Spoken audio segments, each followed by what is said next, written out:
Is that correct, Kim? Because the board's voting on it on the 25th? Yes, the Measure R will be adopted by the board Is that along correct, with the budget Kim? adoption on June 25th. Okay. So the FOC can make a recommendation to the board today, or if not, then June 11th. Okay. Do we have a consensus that we want staff to come back with a clear definition of how they how that's going to be outlined in the future going forward? Yeah, that would be my vote. I'd like to see it before we approve it. Got it. Yeah, I agree. Okay, so Melody, Gerardo, do you understand the action? We do. Okay, so we'll come back on June 11th with a recommendation. At that time, the FOC can also vote on the recommendation of adoption of the plan. Okay.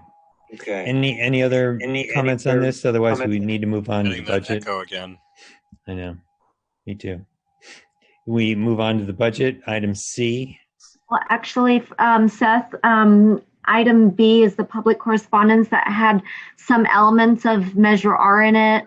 I don't know, since Dr. Mora and Tom and Bertha are here, I don't know if you want to hear that.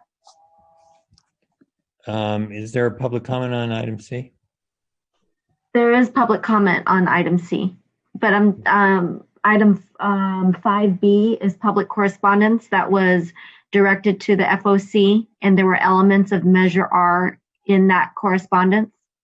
Got it.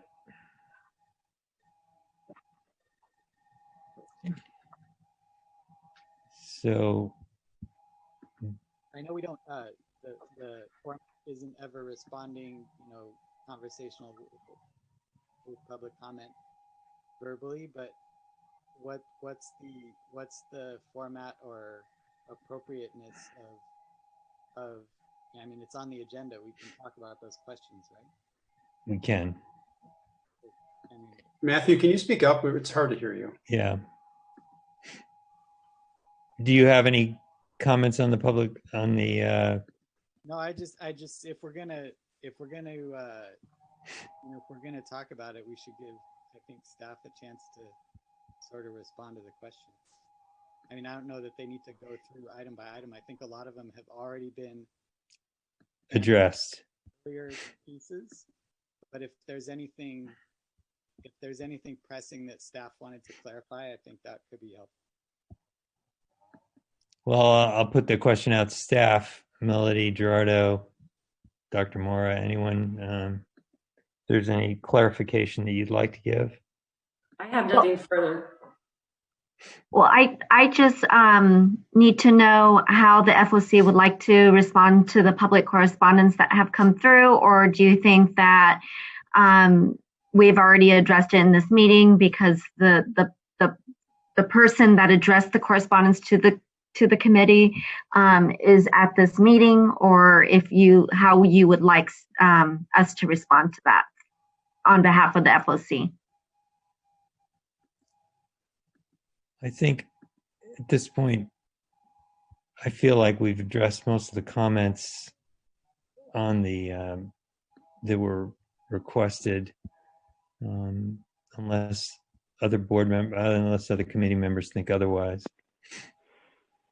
No, I think we've addressed it, and it would be good to hear whatever public comment the person wants to make, and then move on this topic. Okay. We have one other public comment. Lydia, I believe you wanted to speak to this matter. No, it was Laura Ford. It was Laura Ford? Yeah. Is she still on? Doesn't look like she's still on. I don't see her. No, I don't see her. Okay. Well, if it's if she's not available, then we'll close public comment. And is there any other comments of the committee members on this matter? If not, I'd like to move on. And we can, if there's any further items that need addressing from public comment, we can do that at the June meeting. Okay. I'm sorry. Sorry, can you guys hear me? I don't know if people can hear. Yes. Yeah, Pam. Okay, so one quick thing, just clarification on something Mike said. So we are going to go back to auditors and request them to provide a little bit more like linking to the wording of Measure R in terms of how they present the data to us going forward. Just clarifying that that's a to-do for Gerardo and Melody to talk with the auditors to present the data back to us going forward. Well, my understanding is they're going to provide a process that may include that. Absolutely. Perfect. Thank you. No other questions.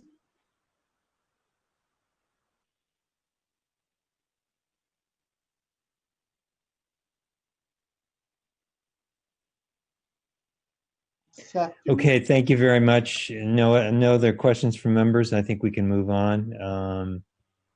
I just want to be sure that if we're finished with Measure R, we can have Bertha and Tom leave if they wish. Yep, that's what I was going to mention. Okay, thank you very much. Okay, let's move on. Melody, you're on budget. All righty. Let's see how good we can get through this. We have the third budget revision, and basically what that is it's a look at where we're at currently as of July the. Let me see if I can get this guy to move because for some reason, here we go. Here we go. Sorry guys, can everybody see my screen? I'm assuming so. Yes. Okay, yes. I hear everybody scream they couldn't. Okay, so anyway, it shows our district financial position as of April the 30th, since we had our second interim. It also displays the second interim budget, the third budget revision, and the change between the two periods. It includes an analysis of the major changes since January the 31st, and it outlines our general fund activity for the current year. It also certifies one of three conditions, either a positive, a negative, or a qualified. And it includes a fiscal stabilization plan for fiscal years 2021 through 21-22, which we'll go a little bit more in depth to, but right now what I wanted to do is kind of give you this portion, and then I'll go ahead and move us to the next. So we're going to talk about the unrestricted general fund at this point in time, and we have it broken down by each. This here is actually the LCFF calculation, and once you can see within that first quadrant there, it says base grant, and that's really where the chunk of our money is actually or is calculated or produced. And the numbers or the things that you see across the top are TK through 3, 4 through 6, 7 through 8, 9 through 12. Those are the grade spans. And that's a little bit what we were talking about over on the Measure R portion of how to break this out. It makes a lot more sense to correspond the two pieces together. But that's another topic, and we've already kind of beat that one to death at this point in time. These are the dollar amounts that we're actually are generated through the state of California by each grade span to come up with the dollar amount or the total of $79,757,851. Then we have the other quadrant right underneath that is augmentation grant. And with the augmentation grant, you have your class size reduction augmentation, and then you have the CTE augmentation for grades 9 through 12 base grant. And you can see those totals there. Then you have the supplemental and a concentration grant, which we don't get concentration because we don't have those students within our population. However, we do get the supplemental grant, and you can see that's a total of, that's a total of $4,724,420, and that is a lot. all of those dollars go toward Dr. Mora's programs within the ed services, and she uses those for various different pieces of her programs. And you'll see how that is in jeopardy as we go through this budget as well. Then you have the transportation and the TIG grant, and on those, the transportation, we're getting 820,273 out of the LCFF for that, and then the TIG 429,757. That gives us a total 2019-20 LCFF entitlement of 88,684,026. And then we have what's called a minimum state aid. In other words, this is kind of like the floor where it's not going to go any less than that. And it's something that a couple of our board members like to call old categoricals, because you'll see there it says 2012, 2013 categorical programs, and that's funded at $8,585,843. We've always believed that that number was always going to hold, and it will always be what it is. However, we've had COVID happen to us, and so we'll talk about that towards the end, where those pieces went. Melody, I'm sorry, just a quick question before you move on. Do these numbers reflect the school services document that came out on LCFF funding last, like, I guess it was Thursday or Friday? Or even today. Yeah, and their recommendation. We will go into that at the end. Okay, thank you. We have another slide just like this. That's the only reason I'm spending time on this. Otherwise, I would normally not spend the time on it. Got it. Okay. So pretty much what happens here is we actually take the total funding less the 2012-13 minimum categorical, and that's $80,098,183. And then with that, we have the local revenues and property taxes that are at $92,691,220. And what ends up happening with that is if that number, the total revenue property taxes, are higher than the total funding less that minimum categorical, which you see it is, there's a $12,593,037 difference. That's where we become basic aid. So that's the depth of our basic aid. Doesn't mean we get that much more money or what have you. It just means that's the depth of our basic aid and what we don't necessarily get anymore from the state. I'm going to move straight into the unrestricted general fund, and this is revenues at this point in time. I'm not going to go line by line because we don't have a load of time here. I want to be thoughtful of that for you, and there's probably going to be a lot of conversation here, so I want to try to push through this as best we can. So total revenues, and I'm just going to talk about the changes at this point in time from second interim to third interim. So the column that says changes, you'll see total revenues decreased by $1,707,080. And our total expenditures down towards the bottom actually increased by $1,733,193. And then we'll talk about what actually kind of caused some of those differences. In the revenues, I'm sorry, Melody. Yes. Can you go back for a second?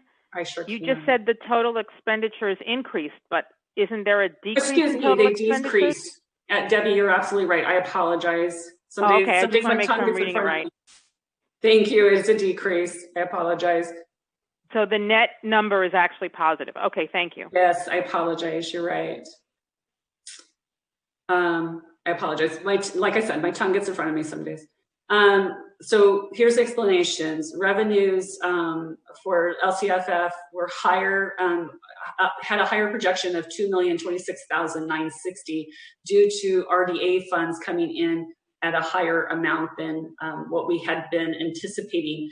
Little difficult sometimes to read that particular one on RDA. We welcome it because that's an increase, and we have actually gone back to the auditor controller's office and spoke with them, and they are saying yes, that is absolutely correct. But we did have a decrease of $519,723 in other state revenues. So $549,000 of it is projected loss of special education preschool one-time funding pass-through for general fund. And then another portion of it is $30,000 additional state funds received for state assessment reimbursements, which is the the STAR, the SELT, and the CASE. And then there's a decrease in local revenue of $2,358,964. You could kind of see what those are there. $2 million is projected loss in revenue for GSH and YY, kind of a conversation that we had at the beginning of this. So that's where we're looking at it, because what I did was I went and looked at, okay, what did they give us over the past year? What did they give us over the past year? Based on, there we go. There was a lot of feedback. Based on what that was, I broke it down month by month, and by breaking it down, kind of came up with about a $2 million shortfall since we went into COVID-19 situation. It could get a little bit worse than that, because I really anticipated that we'd be back by May, June, somewhere in that period, and maybe we would get some monies generated. However, that's where our best guess right at this moment. $518,000 is projected loss in interest earned through June 2020. And then we have a $104,000 increase in SMEF annual giving for this particular current year. And then we have a $55,000 increase due to approved claim for Woolsey fire loss and damages recovery from ASCIP, which we're still working on trying to get a little bit more of those dollars back as well. And then we had a decrease of $919,730 in local general fund contributions to the special ed. In other words, they needed that much more, and so therefore that has to be taken from our revenues to be able to put into their revenue section. On the expenditures, does anybody have any questions on the revenues right at the moment? Do you want to go into that? Can you go back real quick just so we can look at it on the screen? You want to go back into this? Oh, just the revenue side. Yeah. Okay, this is the revenues. So last time we talked about we talked a lot about the special ed and the pass-through funding.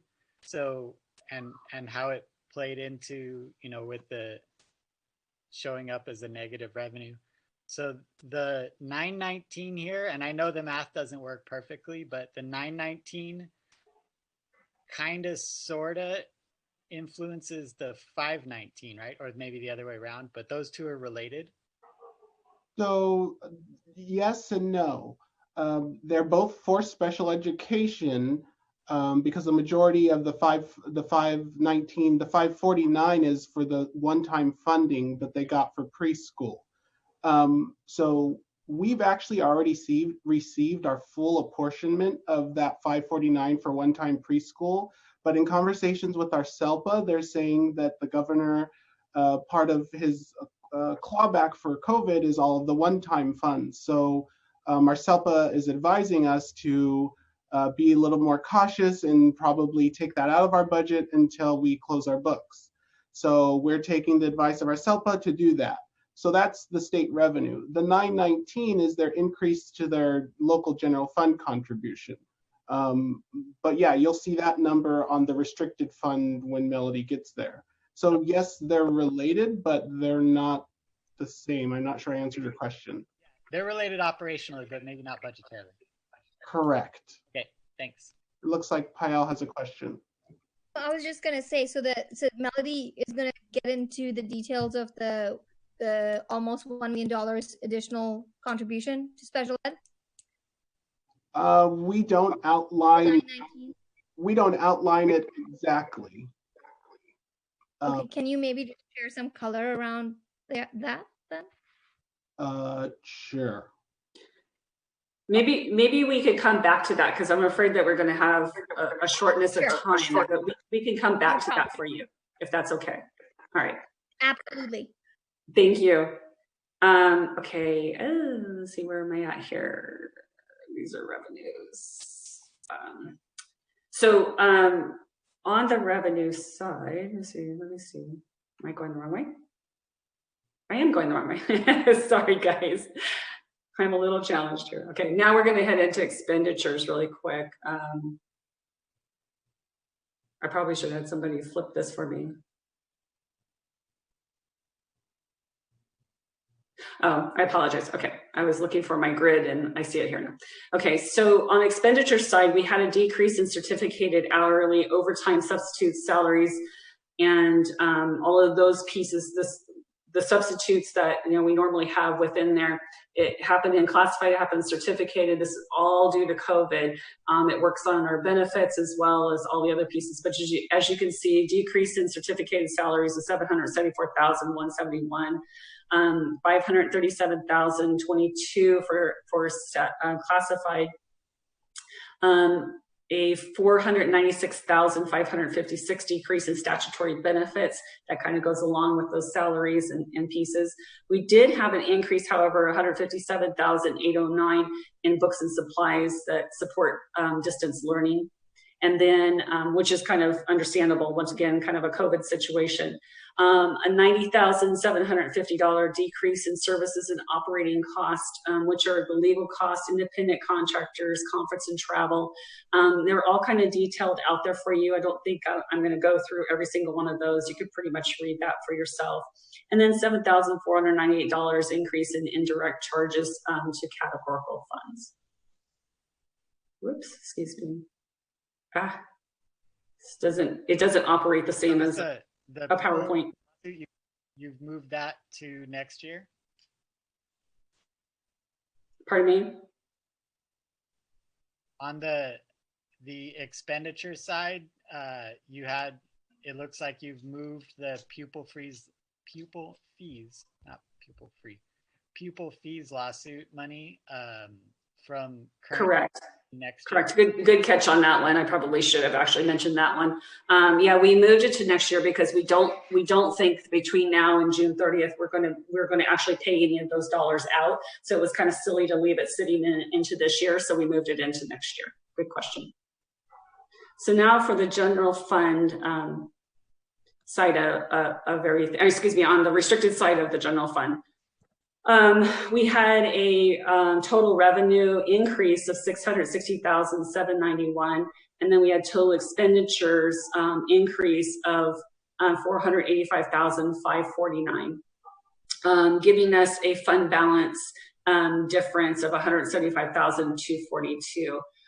And we can go into some of the whys on this. Excuse me, my fingers are a little too quick here. Oops, one more. There we go. So in the revenue side of the restricted, what we're looking at is a $24,126 decrease in projected revenues from Title I, II, and IV, which are federal programs.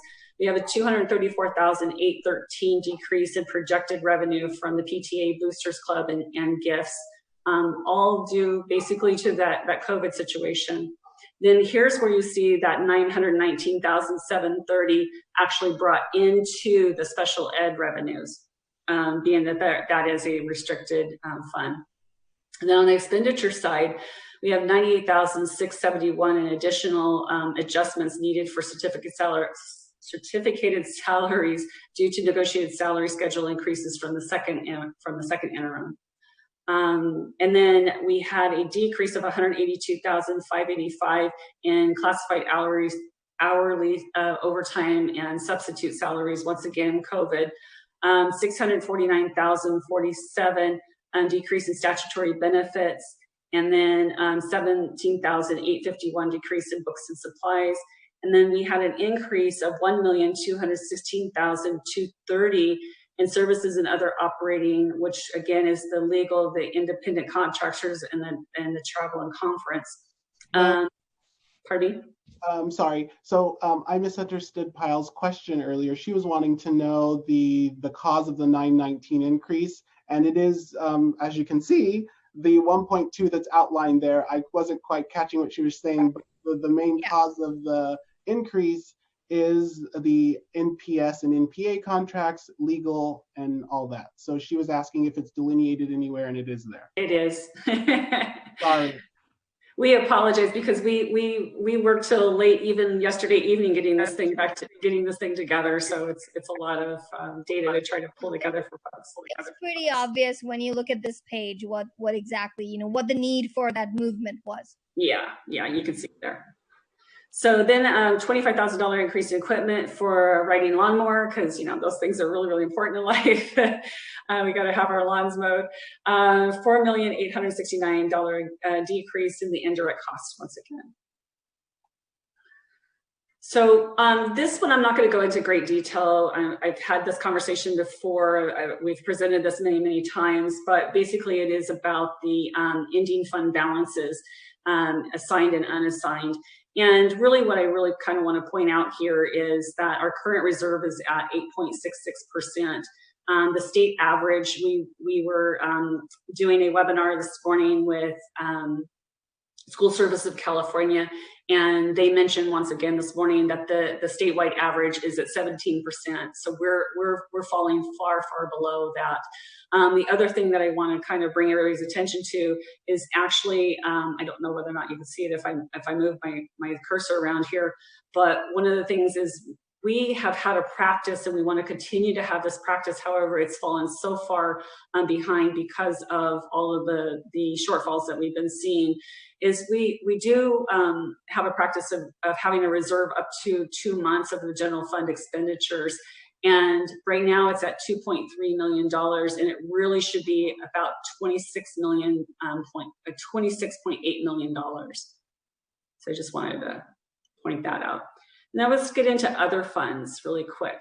So on our adult education fund, we didn't have any changes in total revenues. However, we had a decrease in our total expenditures of $8,341, which isn't too drastic. But you can see here what those are. 1,642 of it is net effect of several decreases and one increase in certificated hourly overtime. Once again, the COVID situation. 16,915 decrease in hourly classified and overtime substitutes. Statutory benefits decreased by 20,680, and then we had an increase in supplies to support the new ESL course offerings in Malibu of 26,788, and another $752 increase in services and operating costs. Then for Child Development Fund, our revenue had a decrease of $1,291,012. We'll go into details about that here in a moment. And then total expenditures, a decrease of $888,756. On that revenue of $1.2 million, it was a projected loss in revenues in full fee programs due to COVID-19 closures. No children coming in. People wanted their refunds on that, and it was one of those situations where we didn't really have much of a choice, but to give those. They did have obviously, because we are still fully funding our staff at this point in time. They had, due to COVID-19, $151,733 in certificated salaries, the overtime substitutes. $180,627 decrease in the classified side of the salaries and overtimes, $34,949 for a decrease in corresponding statutory benefits, and then $503,732 decrease in supplies due to the COVID-19 closure.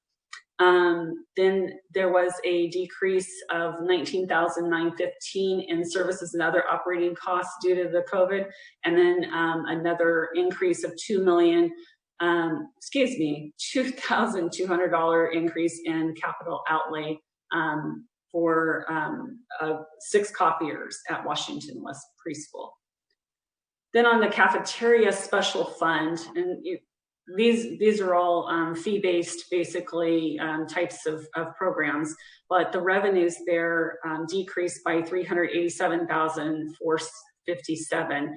I want to kind of point out to everybody that this $900,000 that you see there is a contribution by the district now out of the general fund to even help them make it in life at this point in time. So they're somewhat upside down most often, quite honestly. But they did have a decrease in expenditures, which is to be expected, of $593,373. And then so on the revenue side of that, 219,743 was projected losses in revenue due to COVID-19. 24,836 projected loss in revenue. And then another revenue loss of 142,000